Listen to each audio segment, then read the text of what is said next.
so I'm visiting my guy Chams in Colchester because he's here at the University of Essex, and I needed to pray Jummah. So I was with him. We were out, and I had to go to the mosque. So I said, you know what, you might as well roll with me. So he came to the mosque for the first time, and as a Hindu man. Yeah, he's Hindu. And originally what I said to him, I was like, you know what you can do? What we'll do is I'll go into the mosque and you could just sit right at the back and you could just go on your phone and play chess or whatever, and I'll just pray at the front. But because the Jummah was so packed, in fact it was the second Jummah. The first Jummah was at 12:30. We came at 1 because I was expecting it to be at 1. But anyways, we came for the second Jummah, and because it was so packed, we had to just sit like with everyone else basically. At the back, but it was still with everyone else. Imagine this guy said to me, oh, like you can sit at the back and play chess, yeah? Next thing you know, bruv, I've got one of the stewards, one of the imams G-checking me, yeah? telling man to step forward and put my hands on my knees and stuff. Next thing you know, I'm praying, yeah? So then basically I was like, do you want to pray with us? Like, you can if you want, innit? And he was like, yeah, go ahead. I may as well, because at this point I'm getting G-checked to be left, right and centre, fam. You could have just sat there at the back and no one would have really said anything because we were in the corner. But yeah, you probably wouldn't. No, he moved us straight away. He was like, hello, brother, let's go.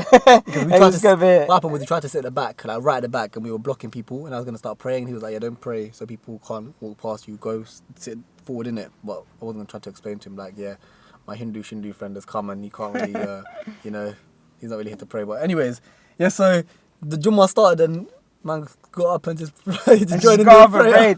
Bro, imagine I just joined in. And then after, Zan's like to me, oh, like, welcome to Islam. And I'm there like, wait, what? Did I just convert without knowing, fam? Like, what the hell? Literally, fam. Well, anyways, so what was your experience like then? First time in the mosque, first time actually, seeing Jummah live and participating in it, even though you're not Muslim. It's a different experience, because I'm a Hindu, but like, I wouldn't say I practice regularly, but I practice. Your religion. My religion, yeah. Hinduism. It's very different. Like, I feel like because like obviously it was the first time, and I don't really understand Arabic, so I didn't really understand. Yeah, that's the thing. So I don't understand Arabic either. What you're supposed to do? But ain't that mad? So like you don't actually know the gist of. Yeah. So what you're supposed to do is they do a khutbah. Yeah, which is basically when the imam will speak in English and he'll talk about like lessons or whatever. He'll talk about a story from the Quran or the lessons you can get from it. So it'll be like, like how you should treat your parents or morals in life, whatever. And I don't know if they do it in this. They should do it in the second Jummah, but what you're supposed to do is you're supposed to get there early, so you hear the khutbah. And if you miss the khutbah and you just hear them reciting the Quran, then you kind of miss the important part, meaning like you can understand that part. Do you know what I mean? So because we came a bit late or we didn't hear the khutbah, we kind of lacked a little bit, because the actual important part when you can hear him talk about stuff, because you could have understood that. Do you know what I mean? We didn't hear that. I don't think they did it for the second Jummah because we came on time / early and we didn't hear anything. So maybe we came early. No, we didn't come early, but I think we were there on time because it got packed after us. Yeah. You know what I mean? I don't know, but there was no khutbah, and you kind of missed that. What's it? It's like Khutbah, I think. Like khutbah. Okay, like you sound like you're spelling Kuwait, my guy. Like what? Khutbah. If a white if like a white brother was to say it, they say it like a khutbah. Khutbah. But it's like khutbah. Khutbah. Arabic pronunciation of khutbah, I think. Interesting. I know why it keeps getting bad up. But anyways, you didn't get to hear that, but yeah, you heard the Arabic, so I can't really understand the Arabic myself. That's why my sister actually knows how to speak Arabic because she learned, and I'd actually like to learn Arabic myself, because every time I'm praying, I don't understand what I'm saying. And it's quite, it's not good. It's quite robotic if you're just saying things. Obviously, you could look after and read up on it and see what you're saying. But, just as any normal human being, you'd want to understand what you're saying. You're saying it 5 times a day. You don't want to be reciting stuff that you don't really understand. That's why I'd advise people to actually learn Arabic, because you can understand what you're saying. And it's mad because the Arabic language is very complex. I was telling you earlier, like, you can hear one word. Just type that in Google there. What? Like what your prayer is, because your prayer's fixed. Oh, no, you can. You can. Yeah, you can. How do you not know what it is? It's bad. You just never looked at it. No, some parts of it that I've seen before that I know what so it means. You could be saying something mad, fam. You could be cussing out Allah and you don't even know, bro. Like, obviously not. But yeah, it's not good. I can't lie. Like, as a Muslim, you should know what you're saying in the prayer at least. But yeah, you got to be able to do that. You should learn Arabic. That's That's why it's calm if you live in Middle Eastern countries, because like you speak Arabic anyways, so you're patterned. You know what you're saying. Us living in these Western countries, it's a bit difficult. But yeah, Arabic is a language I definitely want to learn. I'd like to learn Arabic. I like to learn Mandarin as well. Yeah, Spanish. we were speaking about this in terms of religion after Jummah, and then I was talking about how your community is so big, like Yeah, because you just saw bare Muslims out I of just nowhere, saw innit? but like it's And tell him very about different the white man because- in the kebab shop. Yeah, fam. Hey, just before Jummah, yeah. The reason why it was like a kind of a rush Jummah service thing, because We were gonna pray at the uni. Yeah, in the so faith centre. I was gonna take him to the faith center, and he was gonna do Jummah, and I was gonna go back and do work or whatever. Yeah. But because of time, we spent in a kebab shop because our food came a bit later and whatnot. Yeah. But there was like 4 white brothers that just walked in, yeah. Like I'm talking there was a mosque. Joe, Jack, Joseph, and Jimmy, fam. But next thing you know, one brother backs off his puffer jacket, and there's a full, was it? Thobe. Thobe, yeah.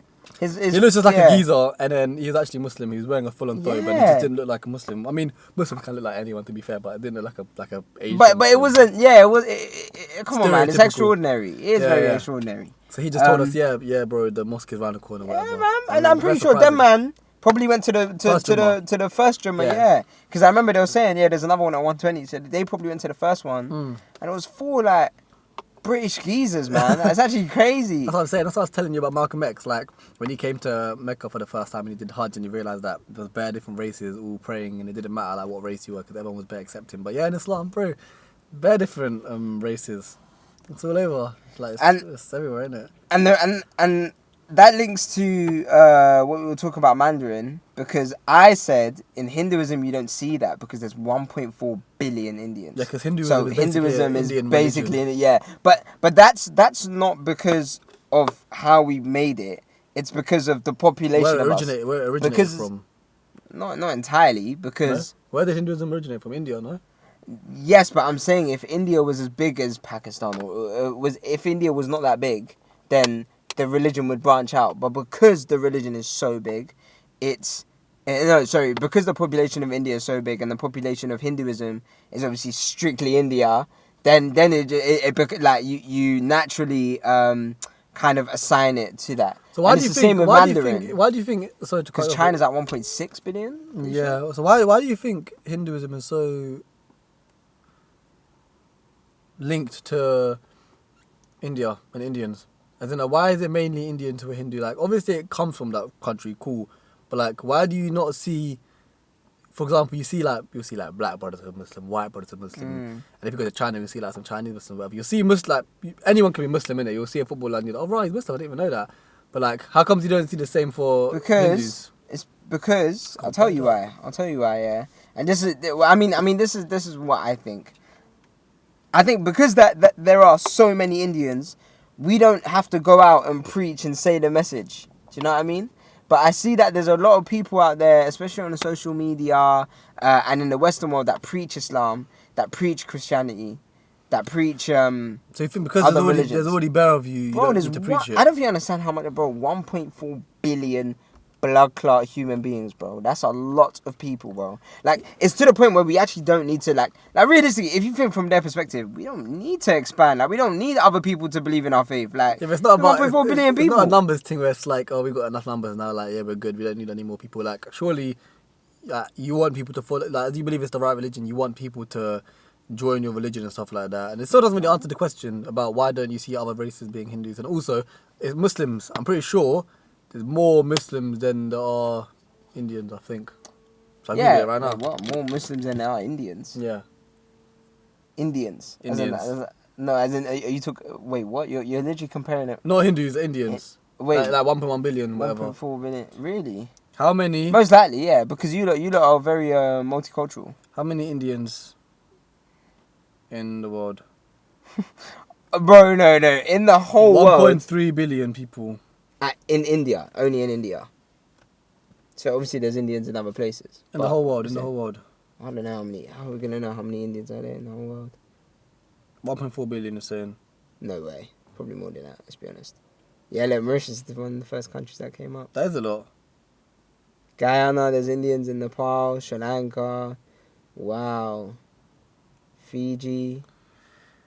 How many Muslims in the world? How many Muslims in the world? 1.9 billion followers. Wow. But then type in how many Hindus in the world.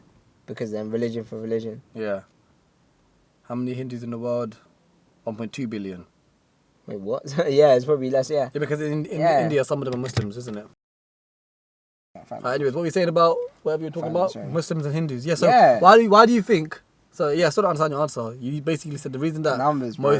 most Hindus are Indian is because you've already got 1 billion. You don't need what's the need? Think about But it from an Indian perspective, bro. We do not need to like. But why I'm saying we, I'm not even like why that, like but- random white geezer just why do you see white brothers who are Muslim but you don't really see I don't think I've ever seen a white Hindu and it's like It's because we haven't come to the Western world and been like, this is the right way. But who Because said we Islam's done that We though? don't. Huh? Who said Islam's done that? Come on, Like, man. we got mosques. Bro, society's big on it, bro. Like you, bro. Like, I I think it's quite against that. Like they always chat shit about Muslims and stuff like that. Yeah, but then you have think about it from the Western world. Yeah, think about like who are really influential people on these societies. Like- Khabib is a great example. Khabib, bro, a lot of people will see, wow, Khabib's a great fighter. Why? Khabib and Joe Rogan and Dana White said, well, all it is in Khabib's life is fighting and Islam. If Islam is such a big factor, people are going to be like, what's Islam? What's but Islam? like, where's all the Bro, Hindu bear in fighters mind, and stuff like that? No. it's not like, they're all in India. Yeah, but Khabib's not even from 1.4 America. He's from Kazakhstan or 1.4 whatever. billion. No? He's from Dagestan. Dagestan in Russia. Yeah, that's it, Kazakhstan. Yeah, But now this, I said this to I was talking to somebody. I think it was who was it? I think it was Bilal actually when I was talking to him. Your friend. Yeah, my friend. Yeah, my friend BK. I was talking to him about China and how China's correct me if I'm wrong. I think it's 1.6 billion, just a bit bigger than India. Now, they have their own Instagram. They have WeChat. Yeah, WeChat or Weibo, but to the point where I had to use VPN to use the mainstream social media platforms. When I went to China. You went to China? Yes, I've been to China, What? bro. Oh I went yeah, to China. I your went to pictures in the Great Beijing. Wall of China. Now, let me tell you an insane experience that I felt it, but I was fine. But it made my mom quite unnervy to the point where Nerdy. unearthly, whatever the word is. But like quite nervous and anxious. Was that because, bro, there's so many of them. They are not open. Like, it's not that they're not open, but they don't see the diverse situations and cultures that we see, you know, on a day-to-day basis, innit? They have, bro, as in, you see how, yeah, no, but bro, it's insane. It's the same with India. You see how the UFC is insanely universal, bro. Diverse. Do you know that there's another MMA fighting club just in Asia who's just Chinese Asian brothers. fighters? One championship. You know they earn just as much money as UFC. Why? Because the area is so big. What's it called? Bro, it's called One Championship. There's fighters called Rod Tank. There's fighters who are UFC fighters from UFC, like American fighters. Someone called DJ Demetrius Johnson. He moved to One Championship. He moved to Asia, bro. Is it? I'm not really knowledgeable about this bro, stuff. but think, bro, it's their own. They have a different world because there's so many of them. So it's almost like if Hindus really wanted to, and if we don't believe in enforcing anyone anything. We believe in people just researching it, and if you like what Hinduism's about, then you follow it. That's up to you. But India, we don't have to go to places and preach Islam and stuff. We don't have to go and do you know what I mean? We don't have to go and preach Hinduism. Sorry, we don't have to go to the Western world and say Hinduism is right for you. This is why it's the best society. We don't have to go on our social medias. Matter of fact, Indians got their own social.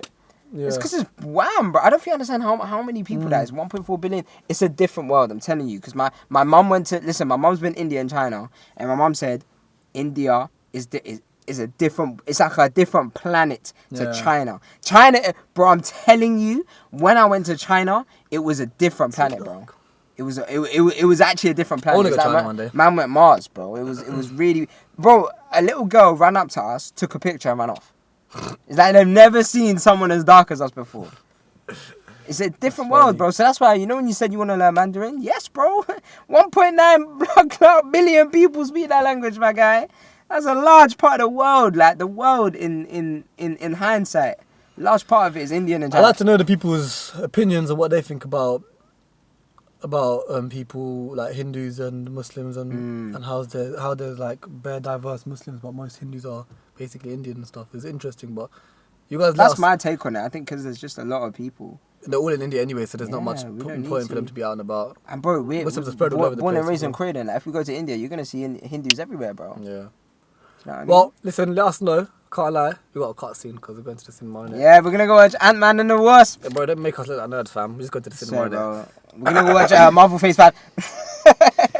I'm just going to the cinema on a quick thing, yeah, to watch a little movie. I don't really care too much about it, innit? But yeah, listen, I'm gonna pray in the car park right now, actually, before I go, because the azan for Asr just went off. The third namaz of the day, the third salah, the third prayer. Yeah, so I'm gonna quickly do that. Alhamdulillah. Yeah, come on, see, man's nil. Come on, man. Man's converted. A little. That's Hey. crazy. We'll see, inshallah. Alright, say no more. That's a bit mad. You didn't have to say that.